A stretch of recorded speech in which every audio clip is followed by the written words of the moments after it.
Alors guys, oui, c'était un match de pré-saison. Oui, c'était un match amical. Oui, c'était un match de charité. Mais je l'admets, je suis un mauvais perdant. Je déteste quand Manchester United perd.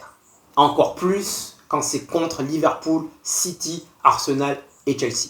Alors certes, il y a des bonnes choses, on va y revenir, mais également énormément de choses qu'il va falloir revoir. Guys, vous l'aurez compris, c'est le review contre City.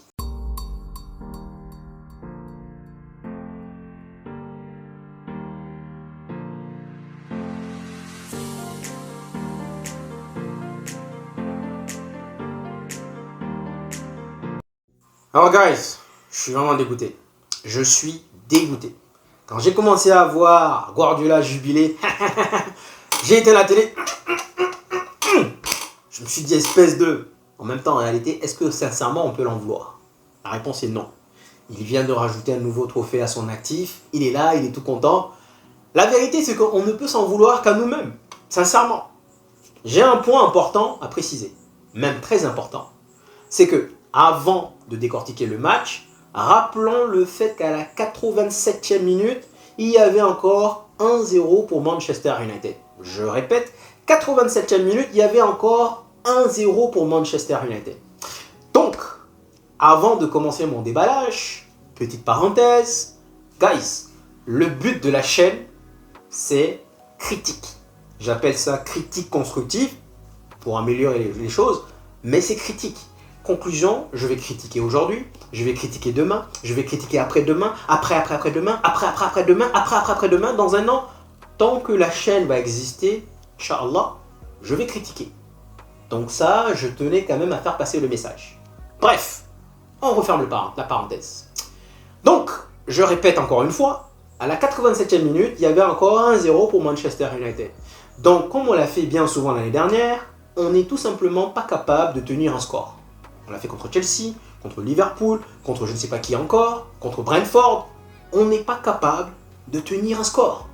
87e minute, cela signifie qu'il reste 3 minutes dans le temps, plus le temps additionnel. Donc en gros, 5-6 minutes et on est champion du Community Shield. Encore une fois, on n'est pas capable de tenir le score. Maintenant, on peut revenir sur les loupés de Rashford, sur le manque de suivi de Mason Mount. Oui, vous avez raison, mais encore une fois, je répète, 4e fois. 87e minute, il y avait 1-0 pour Manchester United. On n'est tout simplement pas capable de tenir un score. Ça, c'est la première chose que je veux dire. La deuxième chose, je vous ai dit à plusieurs reprises, favoritisme, bonjour. On me dit non, il fait jouer les jeunes, qu'est-ce que tu racontes? Guys, le fait de faire jouer Kobbie Mainoo, c'est une évidence. C'est un peu comme les gens qui me disent Olé, il a lancé Greenwood. C'est faux. C'est une évidence. En fait, il n'a pas le choix en réalité. Il ne peut pas faire autrement. C'est une évidence. C'est un joueur qui est tellement bon, tellement pétri de talent, tellement meilleur que d'autres, que, encore une fois, c'est une évidence. Kobbie Mainoo, même Garnacho, encore une fois, c'est lui qui marque aujourd'hui. Garnacho, à un moment donné, il y avait beaucoup de blessés, il a joué beaucoup de matchs, c'était le seul qui était là. C'est encore une fois une évidence. Ça ne résume pas le fait que Ten Hag fasse jouer les jeunes, parce que c'est faux. Si on revient sur le but, guys, le but que l'on prend, il y en a qui vont commencer à critiquer Pellistri, qu'est-ce qu'il fout là, patati patata. Petite question, est-ce que Pellistri est latéral droit? Est-ce que Pellistri est latéral tout court? La réponse est non. Donc, la dernière fois en pré-saison, je me suis attaqué à Scarlett, je crois, qui encore une fois est un joueur offensif. Bis repetita, Ten Hag recommence, il fait jouer Pellistri latéral droit au lieu de ailier.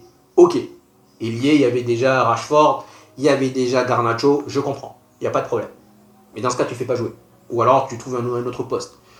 Quand je précise le fait qu'il n'est pas latéral, cela signifie que dans son esprit, dans son mindset, il a plus une vocation offensive plutôt qu'une vocation défensive. C'est-à-dire qu'il va plus tendance à vouloir voir dans sa tête comment schématiser, en tout cas si on parle d'architecture, schématiser le plan en termes de quand je vais récupérer le ballon, qu'est-ce que je vais en faire, plutôt que comment je vais récupérer le ballon. Voilà comment il réfléchit. Et c'est la même manière qu'un défenseur va plus se focaliser sur la défense que plutôt se focaliser sur l'attaque. Il va d'abord se focaliser sur comment je vais récupérer le ballon avant de se demander qu'est-ce que je vais en faire. Lui, Pellistri, il se demande qu'est-ce que je vais en faire. C'est ça le point qu'il faut comprendre. Donc, Celui qui le fait jouer là-bas, c'est qui? C'est Ten Hag. Merci. Merci. On l'a déjà vu contre Scarlett qui s'est fait vraiment tourner comme une merguez contre Martinelli. C'est reparti. Donc, quand vous regardez l'action, Bob, il centre, il a un train de retard parce qu'il n'est pas mentalement construit défensivement. Le temps qu'il arrive, Bernardo Silva a déjà marqué. Donc ça, c'est déjà pour dédouaner Pellistri, premièrement. Deuxièmement, Diego Dalot. C'est un effet domino, on va y revenir, guys. Diego Dalot, guys, l'année dernière, c'était l'un des meilleurs pour moi de la saison, peut-être même le meilleur joueur de la saison. Diego Dalot, encore une fois, il peut ne veut pas dire qu'il doit. Il peut jouer à gauche. Il peut dépanner. Martinez également, il peut. Ça ne veut pas dire que son poste de prédilection reste et demeure défenseur central. Le poste de prédilection de Dalot reste et demeure latéral droit. Qui est-ce qui le met là-bas? Ten Hag. Merci encore. Conclusion. Dalot se fait déborder parce que tout simplement, il est moins à l'aise à gauche qu'à droite. Donc il se fait déborder par le petit Bob qui centre. Et derrière, l'autre a un train de retard parce que, je suis désolé, ce n'est pas un latéral. Il n'est pas construit défensivement, c'est un ailier, il percute. Donc le temps qu'il percute que la balle est déjà dans les airs, Bernardo Silva est arrivé. Il a même tapé la tête de Bernardo Silva, mais c'était trop tard. Donc là, je viens de dédouaner Pellistri, je viens de dédouaner également Dalot. Vous savez, quand je vous parle de jeunes, quand je vous parle de favoritisme, et là je vais résumer ça parfaitement quand je vous dis que Ten Hag ne fait pas jouer les jeunes. Guys, l'un des meilleurs joueurs de la pré-saison, vous le voulez, vous le voulez pas, c'est Harry Hamas. Sincèrement. Et je suis désolé, il n'a pas joué contre des Tinkwinky, il a joué contre Liverpool, il a joué contre Arsenal, il a joué contre le Betis, il a joué contre des grandes équipes. Des équipes avec une belle épopée, sincèrement. Il n'a pas été ridicule. Il n'a pas été ridicule contre Salah, qui est pour moi, encore une fois, l'un des meilleurs ailiers de la Première Ligue. Pourquoi est-ce qu'il n'a pas sa chance aujourd'hui, guys? Pourquoi est-ce qu'il n'a pas sa chance aujourd'hui? Je pose la question sincèrement. Parce que tout ce cheminement que je viens de vous faire là, si Pellistri n'est pas rentré, si Diego Dalot maintient son poste, si Hamas est là, ben je doute fort, sincèrement, comment je l'ai vu défendre contre Salah, je doute fort que Bob va le dribbler et aller centrer. Je pense que derrière, Hamas va tacler et va mettre la balle en corner. Premier point. Donc avant de vraiment dépasser Hamas, je pense qu'Hamas va le bloquer. Donc il n'y aura pas eu de centre. Ok? Il centre, mais si on avait un latéral droit à son poste, je pense que là, Diego Dalot ne va pas dormir comme Pellistri l'a fait parce que, encore une fois, Pellistri c'est un ailier. Je pense que Diego Dalot allait récupérer le ballon. Parce qu'il faut le récupérer quand même, il faut le répéter. Silva, il n'est pas grand. Donc je pense que si Diego Dalot était là-bas, je pense qu'il allait avoir le ballon. Donc, tout ça là, c'est uniquement parce que Ten Hag ne fait pas confiance aux jeunes. On l'a déjà dit l'année dernière, on me dit il n'est pas prêt, il faut le préserver. Guys, personne n'a préservé Wayne Rooney. Personne n'a préservé Michael Owen. Personne n'a préservé Paul Scholes. Personne n'a préservé Walcott. Personne n'a préservé Gérard. Personne ne les a préservés. À un moment donné, c'est leur métier. Ils ont 16 ans, ils ont 17 ans. Ils sont bons. Il y a une phrase que lui-même il a dit, Hamas, ne me parle pas d'âge. Je suis bon, je mérite de jouer. En façon générale, pas je suis bon, pas de manière arrogante, mais il a dit, ben, quand tu es bon, tu es bon. Mais la seule raison, encore une fois, guys, c'est ça qu'on revient. On revient sur le même débat. Je vous l'ai dit à plusieurs reprises, mais vous ne voulez pas comprendre. La seule raison pour laquelle Hamas n'a pas joué ce match, parce qu'il a 17 ans. Et ça, c'est pas un débat. Vous le savez, je le sais. Nous savons que vous savez, que tout le monde sait, que tout le monde sait, que derrière, Hamas n'a pas joué parce qu'il a 17 ans. Point final. S'il avait 18 ans, 19 ans, je pense qu'il aurait joué. C'est juste parce qu'il a 17 ans. Et donc, parfois, on va préférer aller nous mettre des Lindelof à gauche qui ne sont pas à l'aise. On va préférer nous mettre des Martinez, encore une fois, à gauche parce qu'ils ne sont pas à l'aise. Rappelons rapidement qu'au premier mi-temps, Martinez s'est fait déborder rapidement par Bob, le même Bob qui tape le poteau. Martinez s'est fait déborder parce qu'encore une fois, il peut jouer à gauche. Mais il est meilleur en défense centrale. Donc, plutôt que d'aller faire du bricolage, parce que ça c'est la spécialité de Ten Hag, du bricolage, fais-nous jouer le jeune à son poste. Ça évite derrière de créer des chaises musicales. Parce que c'est ça, on crée un domino. On met Dalot, bricolage, bon ben Dalot, je vais pas me faire jouer le jeune, donc Dalot, je te quitte de ton poste, je vais me mettre là-bas, et donc voilà, et ce qui fait que le but est là. Bam. Encore une fois, à 87e minute, il y avait 1-0. 1-0. Conclusion, guys, au-delà de la défaite, c'est le même favoritisme bonjour qui me dérange. Encore et encore et encore. On me dit tu passes ton temps à critiquer. Mais là, je suis désolé. Je viens de vous prouver par A plus B égale X, Y, Z exponentielle de logarithme de je sais pas quoi, que là, c'est son côté favoritisme qui nous a coûté ce but. 87e minute, il y avait 1-0. C'est le côté favoritisme de Ten Hag qui nous a coûté ce but. Donc, en fait, ce qui m'énerve dans cette histoire, c'est le fait que nous sommes que la pré-saison, c'est vrai, mais cela signifie qu'il n'a toujours pas compris de ses erreurs. Cela signifie que le favoritisme qu'on a vu aujourd'hui, on va le revoir demain. On va le revoir dans 6 mois. On va le revoir dans 7 mois. Et je balaie tout de suite l'argument qui dit que maintenant il y a Van Nistelrooy, il y a René Ake. C'est vrai, ils sont là, je pense qu'on l'a déjà vu dans le jeu. Honnêtement, même aujourd'hui, dans le jeu, c'est pas mal. Franchement, il y a eu des belles séquences. Et ça, je suis désolé de le dire pour les pros Ten Hag, je doute fort que ça soit la touche Ten Hag. Je pense que c'est plutôt la patte Van Nistelrooy, René Ake. Les touches de balle, la manière de sortir le ballon, c'est pas Ten Hag. Je suis désolé, vous allez peut-être me dire que voilà, mais ça, c'est pas Ten Hag. Ça, on l'a déjà dit pendant la pré-saison, ça, c'est la touche Van Nistelrooy et René Ake. Mais rappelons encore une fois que la décision finale revient à Ten Hag. Steve McLaren l'avait déjà dit. Il a dit qu'il ait raison, qu'il ait tort, au final, il a raison. C'est comme ce que disait dans le film de Get Rich or Get Trying, donc le film de 50 Cent. Il disait une phrase importante, il disait « Quand j'ai raison, j'ai raison. Quand j'ai tort, j'aurais pu avoir raison, donc j'ai raison. » Vous vous rappelez de cette phrase? Et bien c'est la même chose avec Ten Hag. Quand j'ai raison, j'ai raison. Quand j'ai tort, j'aurais pu avoir raison, donc j'ai raison. Conclusion, il a toujours raison. Là, les décisions prises, ça ne vient pas de Ruud Van Nistelrooy, ça ne vient pas de René Ake. Ruud Van Nistelrooy, il a fait confiance à Braithwaite. Il avait 17 ans. Je pense que si Ruud Van Nistelrooy était là, il allait faire confiance par exemple aujourd'hui à Hamas. Donc, favoritisme encore, bonjour. On va revoir encore parfois des joueurs comme Lindelof, comme Bissaka, même s'il est en train de partir là, actuellement, à la place qu'il faut. Juste parce qu'on ne veut pas mettre les joueurs, les bons joueurs à leur place. Donc, ça c'est problématique, ça c'est quelque chose qui me gêne. Pour revenir sur les performances individuelles, guys. Alors, je vais commencer sur Onana. Il n'a pas eu beaucoup de choses à faire. Il y a un point que je vais relever. C'est deux, en réalité. 2 points que je vais relever.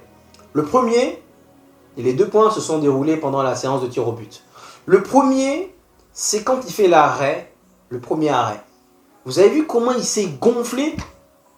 En gros, qu'est-ce que je suis bon. Après, derrière, il n'a pas voulu montrer que je suis bon. En gros, je suis humble. Il a mis de l'air dans ses poumons, en gros. Waouh, il s'est senti péter. Oh, il s'est dit, waouh. Je me suis dit, mec, attention. Ne jamais célébrer quelque chose avant de l'avoir atteint. Donc, tu as fait un arrêt, c'est bien, continue comme ça. Il a mis de l'air, genre, waouh. En jouant le faux humble. Premier point. Deuxième point, je comprends pas la réflexion quand il s'adresse à Haaland. C'était drôle sur le coup. Il fait à Haaland, ouais, tiens, je vais le tirer par là. Tiens, bien, voilà. Et il se met sur la gauche. Mais logique, c'est tellement logique. Généralement, quand tu dis ça, c'est que généralement, toi-même dans ta tête, ça veut dire que tu vas aller de l'autre côté. Et donc, bon, je sais pas. Il se met là, forcément que, vu là où il est, parce qu'il n'est pas au milieu, il n'est pas vraiment centré dans les cages, il est plus excentré vers la droite. Vers la droite. Donc, vu par rapport à son positionnement, c'est clair qu'il va sauter puisque tu te dis que tu laisses le champ exprès pour que Haaland aille tirer là-bas, pour lui faire croire qu'il va tirer là-bas, enfin, que tu vas plonger là-bas. Mais donc, ça veut dire que forcément qu'il va tirer ici. Voici les 2 points, honnêtement, je me dis, mais waouh. Après, sur le but, sincèrement, est-ce qu'on peut l'en vouloir? Non. Pour moi, non. Je sais qu'il faut critiquer quand il faut critiquer, mais pour moi, non. Parce que dans le cas où Oscar Bob, s'il n'est pas vraiment au premier poteau, Oscar Bob, il frappe et il marque. Donc forcément que là, le temps de revenir, bon, on peut pas l'en vouloir dessus. Mais voici les 2 points sur lesquels je vais le juger. Enfin, juger, entre guillemets. Ensuite, Diego Dalot, je veux qualifier ce match comme un match de reprise. Il n'a pas été bon. Il s'est pris un joli petit pont. Doku, sincèrement, c'est un ailier percutant. On n'a pas ce genre d'ailier qui percute dans notre équipe. Vraiment, qui te font tourner en bourrique, là. Petit pont, tac, franchement, Dalot, il a vu de toutes les couleurs. Et puis même, il arrive, il repique, il frappe, il est insaisissable. Dalot, je dis Encore une fois, pour moi, c'était mon homme de la saison l'année dernière. Il a fait un mauvais match, il faut le dire. Mais je vais mettre plus sur le coup de la reprise. En plus, c'est contre Doku. C'est jamais facile de jouer contre Doku. Ensuite, Maguire, rien de méchant. Rien de méchant, sincèrement. Evans, plutôt bon match. Je l'ai toujours dit de toute façon. Moi, je préfère Evans de loin à Maguire et devant Lindelof. Sachant que je l'ai dit que je n'en voulais pas. Mais aujourd'hui, je préfère. Je trouve qu'il est plus intelligent dans le jeu, dans son positionnement que Maguire et Lindelof. Ensuite, à gauche, on avait Martinez. Martinez aussi également, il se fait déborder. Martinez n'est pas latéral. Il peut jouer latéral. Mais encore une fois, on revient sur le même problème. C'est-à-dire qu'au lieu de nous mettre Martinez ou l'un des Tinkwinky, parce que les trois sont des Tinkwinky.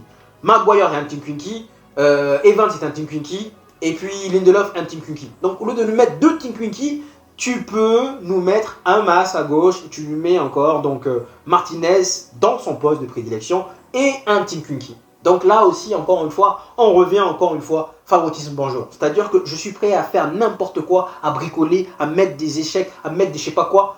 Quand vous jouez aux échecs, guys, normalement, vous réagissez par rapport à ce que l'autre fait. Vous ne vous sabotez pas. Donc là, c'est l'impression que le mec, il fait du... je sais pas. Franchement, je suis désolé de le dire, vous n'avez pas aimé ça, surtout les pro Ten Hag. Cette défaite, on la doit à Ten Hag. Bien que derrière, il y a eu des loupés. Mais je répète encore pour la 6e fois, à la 87e minute, il y avait un 0. Donc, on oublie ce qui s'est passé avant. Merci. On aurait pu tuer le match, ok, d'accord, mais il y avait un 0.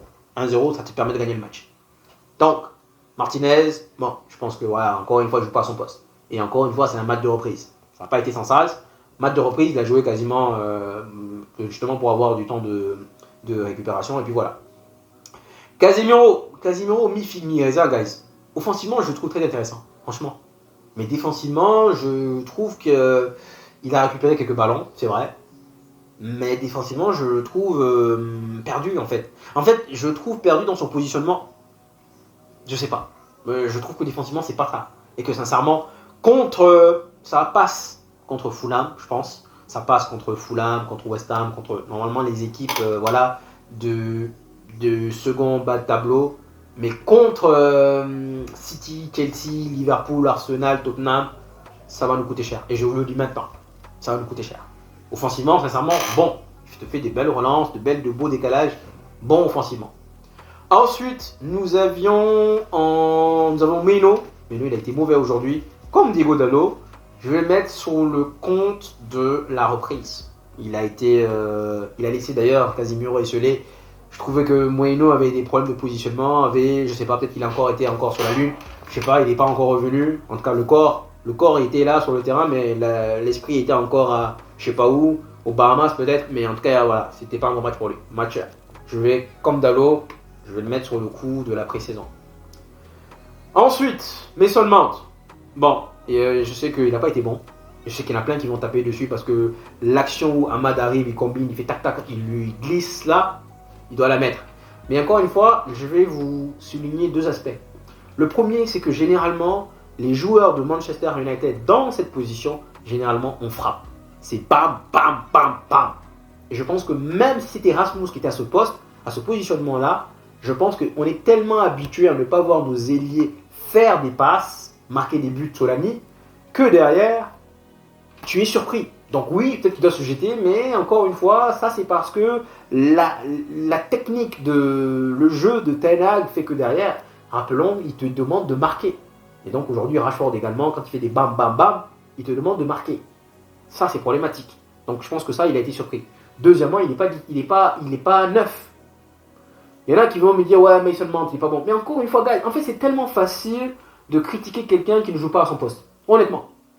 C'est tellement facile de venir dire, vraiment, Pelistri, c'est un tocard, alors qu'il joue latéral. C'est tellement facile. Et là, moi-même, je l'ai fait, mais ça, je ne savais pas. Scarlon, ou je ne sais pas quoi, le petit jeune, là, j'ai tapé dessus en pensant qu'il était latéral.